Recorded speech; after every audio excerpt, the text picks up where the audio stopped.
नागपूरच्या सावरकर नगर चौकात कर्तव्यावर असलेल्या एका महिला पोलीस हवालदारासोबत वाद घालून त्यांना चपलेने मारहाण केल्याची संतापजनक घटना 2 जून रोजी घडली आहे। सोनेगाव वाहतूक विभागात नेमणुकीस असलेल्या महिला पोलीस हवालदार मांडवकर सकाळी 9 वाजतापासून सावरकर नगर चौकात ड्युटीवर होत्या। दरम्यान एका दुचाकीवर एक इसम आणि मागे एक महिला संशयास्पदरित्या जाताना दिसले। चालकाचे वय कमी वाटल्याने वाहतूक पोलिसांनी त्याला लायसन्स मागितले। यावरून मागे बसलेल्या महिलेने पोलीस कर्मचाऱ्याशी हुज्जत घालण्यास सुरुवात केली। वाद वाढल्याने महिला पोलीस जेव्हा कारवाईसाठी गाडीचा फोटो काढू लागल्या तेव्हा त्या आरोपी महिलेने पोलिसांचा मोबाईल हिसकावून फेकून दिला, त्यांना अश्लील शिवीगाळ केली आणि चपलेने मारहाण केली। प्रतापनगर पोलीस ठाण्याचे वरिष्ठ पोलीस निरीक्षक पंकज बोंडसे यांच्या मार्गदर्शनाखाली पोलिसांनी शासकीय कामात अडथळा आणल्याप्रकरणी संबंधित महिला आणि दुचाकी चालकावर गुन्हा दाखल केला आहे।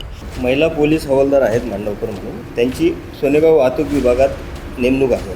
त्या दिनांक 2/6/2026 सकाळी 9 वाजतापासून ट्रॅफिक कंट्रोल करता सावरकर नगर चौक येथे कर्तव्यावर होता। त्या दरम्यान त्यांना एक वाहन जे आहे डबल सीट, एक व्यक्ती आणि एक महिला मागच्या सीटवर बसलेली असे संशयितरित्या दिसले। त्यांना ते समोरचा जो मुलगा आहे त्याचं वय कमी वाटल्याने त्यांनी त्यास थांबून लायसन्सची मागणी केली।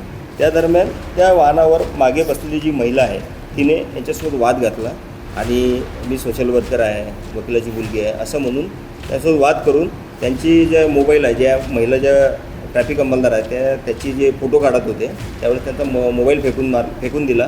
त्यानंतर चपलेनसुद्धा मारहाण केलेली आणि शिवीगाळ केलेली आहे। यावरून सदर अनोळखी महिलेवर आणि जो वाहन क्रमांक MH 31 GB 9464 दुचाकी वाहन आहे त्याच्यावर व त्याच्या चालकावर गुन्हा दाखल करण्यात आलेला आहे। त्याच्यावरून महिलेचं नाव आपण माहिती केलेलं आहे। आता पुढील तपास सुरू आहे। PSI दंडाले पुढील तपास करेल।